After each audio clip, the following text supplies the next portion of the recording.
Hi, welcome back. I'm Jean, and today I'm going to talk to you about cleaning, and charging your crystals. The first thing I want to introduce to you is there are misconceptions about different types of crystals, so please educate yourself. Google is a wonderful tool. Make sure that your crystals are okay with sunlight or water. Some crystals, such as the colored ones, I don't put in the sun because they're sensitive and can fade very rapidly. Some crystals don't like water, especially in their raw form. I believe azurite's one of those that can turn into a powder. I might be wrong, but that's what comes to mind. One common misconception is our buddy selenite. Selenite, people think it dissolves instantly in water, and that came from someone that was falsely manufacturing selenite that did dissolve in water. Over time, if it's like in a running water river, it will degrade over time, but it will not dissolve immediately with water. And the reason that people are afraid to stick selenite in water is because they're like a constant variation between solid and liquid form. They have a very high vibration, they're very porous, and they're fibrous. Here's some kind of raw selenite that's just been chipped off. Okay, and then they can polish selenite too, but because it's so flaky, if you look at it, you can see the striations in it. And I actually have scraped off pieces of selenite to put in powder, and I've ground them up to put in paint and black salt and all kinds of things. So selenite does not dissolve immediately in water. You just have to be careful with it. Selenite is a wonderful base charging stone to clear. I have a charging box that I make up for crystals and any magical items that I bring into my home, especially if they're going to be used for any kind of healing. And I just got this sucker off of the big box store, right? It's like a little wicker basket, and I put like a pillowcase over it, and inside they're going to roll around, but they're gridded and they're usually set up a certain way. I have quartz, selenite, shungite, raw geode that I broke open in there. That's what's in the base of this for today. It changes on its needs. Most of the time it has black tourmaline in it, or it has mystic merlinite in it. Okay, so I put the base charging crystals in there, and to make sure that it is one way that this is a power up situation, I put a black cloth over that. Stick that sucker in there, and this allows the crystals to not absorb. Okay, you can enchant your cloth if you want, do a spell on it, whatever. I put that over that sucker right there. I throw the stuff I need in there to charge and clear that I just brought home. Maybe it came in the mail, whatever. Put these bad boys in here. If you've got some spell working ingredients, throw them suckers in there. Sit it wherever. Let them charge and do their thing until they're ready. They'll let you know. And then our crystals will go from there into my personal box or into my healing bowl. These crystals are designated to go out in crystal healing bags or ceremonies or whatever. And then I cover them with a white cloth, who again you can chant if you want, and this keeps these crystals protection, keeps anything from going out, and it keeps them from wreaking havoc in the room I have my altar in. And my favorite thing is to buy these cotton handkerchiefs at the big box store. They're 100% cotton. They're great. They're great for covers, altar cloths, magical working areas. I use them to strain elderberry syrup or whatever tinctures I might be doing, so you get no sediment whatsoever if you strain them through that. The first thing you can do to help clear your crystal is you can get a big old chunk of selenite and you can lay them on that. If you don't want to do a charging box, it's strictly up to you. Lay your crystals on selenite, alright? What I love to do when I get a crystal, and people don't always hear me doing things, but we've got some tourmalated quartz. And I'll pick this guy up and I'll say, thank you so much for coming into my home. And you can take a selenite wand if you like. It doesn't have to be carved. It can be whatever for your directional if you need aid for your energy. Thank you so much for coming in my home. I hope to be a wonderful guardian. And I look forward to our healing journey together. And then you use this, which I use if I want to do this, or if I have a mass of crystals that need to be cleared at once, or I need to form a grid, especially in large areas around the house. You can use this carved selenite or whatever and direct your energy in there, or you can use the selenite's energy and direct it in there. And you're going through the stone and you're seeing the structure of it. Let it come to your mind and see whatever you might see sticking to it or in it. Some crystals are angry because they were mined in a I don't want to say disrespectful, but kind of a violent way. So some of them are angry and some of them don't want to be here and some of them are kind of not feeling it. So that's why I say when you bring crystals home and you introduce yourself or you find one that finds you, you say, thank you so much for coming into my life. All right. And then you direct whatever clearing energy and then your intentions. Okay. And it will communicate with you. You'll get feelings from it. And it'll say, no, I'm not ready yet. Or yes, let's rock this party out. Okay. So you can use your selenite to sit on, charge it. If you have a carved one, you can use that to direct your energy.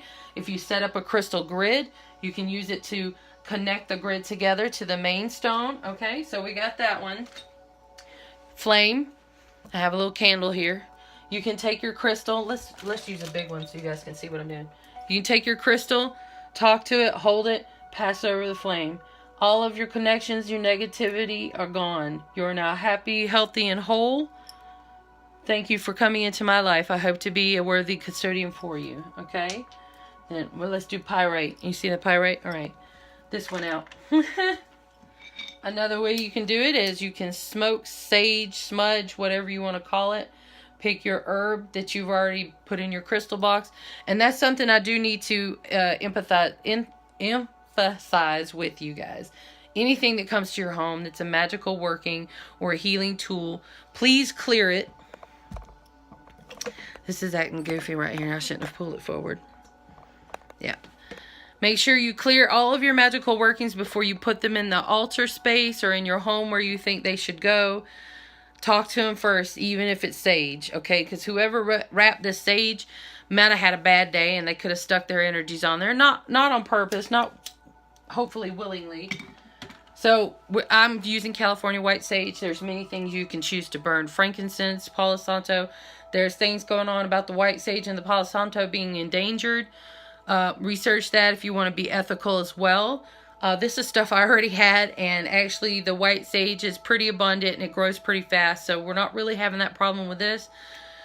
Okay, so I'm going to skip the rest of that. You can research the rest if you want. Here's our pyrite. We're going to put it over the smoke. And you can smoke it. Oh, that feels nice. It's like a nice sauna. I love it. Thank you for coming to my life. I hope I'm a gentle custodian, and I'm looking forward to our healing together. Let all of the negativities and attachments on you be released. May you come to your full beauty and potential. Okay? So you can smoke it, pass it over a flame, or close to. Some of them don't like heat. I don't like heat, so I get it. Okay, so that's a couple of ways you can do it there. One of my favorite is I just hold it and I admire it and I see all the little rainbows in it and whatever kind of, learn the personality. So we're going to use another big one. They're volunteering. They love it. They want to be on camera too. And so you can pick it and you can hold it in your hand and you can focus on it in your hand.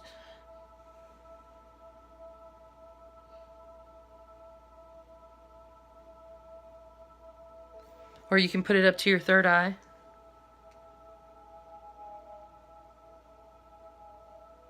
And also you can use these to attune your chakras. So if your third eye's blocked, I would pick something like a clear quartz or selenite.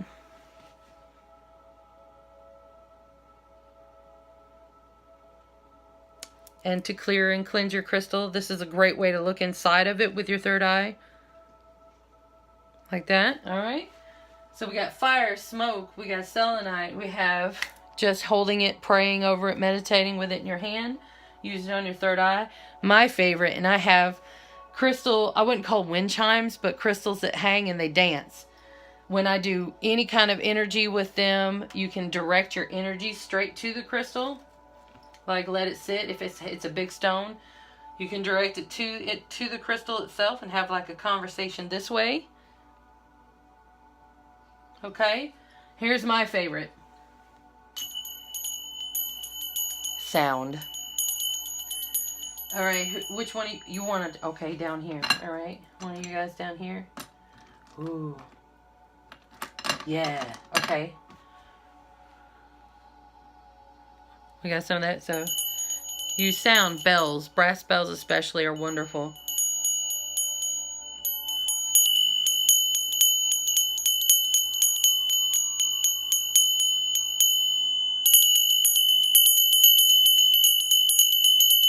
Okay?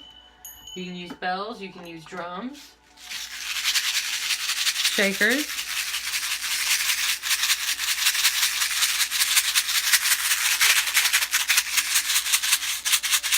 Okay? You can use a different tone of brass bell. If that one didn't seem like you liked it, try this one. Try a different tone. Drumming. I have a big drum that I made, but I'm going to use a little one. And this Labradorite's digging this. Oh, yeah. I can see the color, but I can also see like a silver gold glitter on it. Have you been making out with a pyrite? Probably. Very friendly crystal. Okay, thank you. Thank you. And then go back in the bowl. So we have third eye. We have your energy and intent. We have sound, bell, drums, shakers. We have passing them through a flame. I bathe mine in my own mixture of holy water, and I did a video on holy water and oils if you want to look at that. So you can use your holy water to rinse it in. You can use your oils to put a drop on. If they're sensitive to water, you can put holy oil or olive oil. Yeah, olive oil. Drop of olive oil that you've blessed and prayed over. You can do that.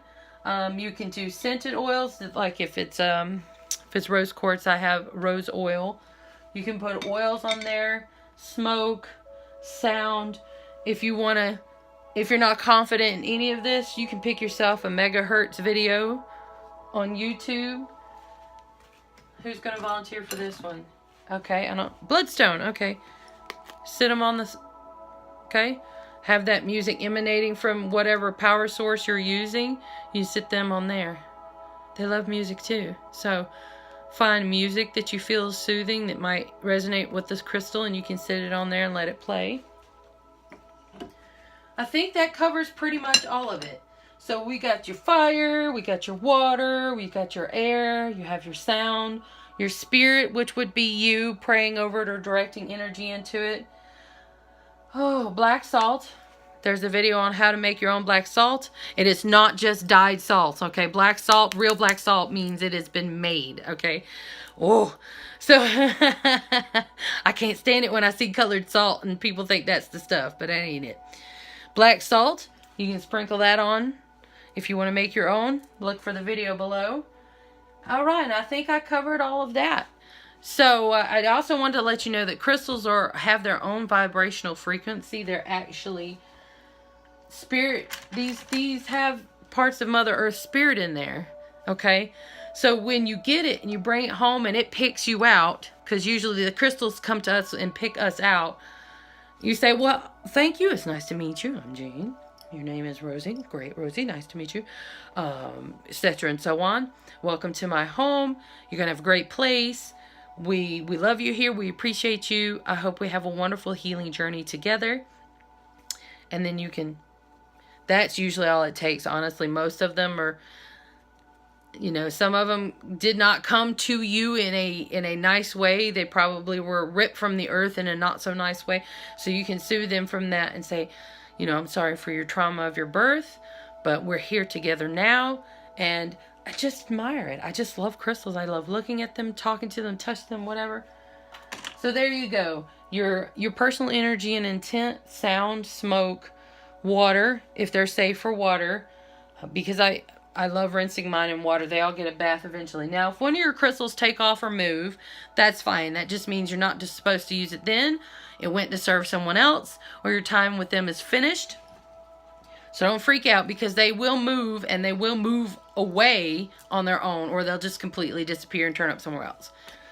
So I hope that answers some of your questions, and that I got everything in here you wanted to know about. And thanks, and have a wonderful day. Thanks for watching. See you again. Bye.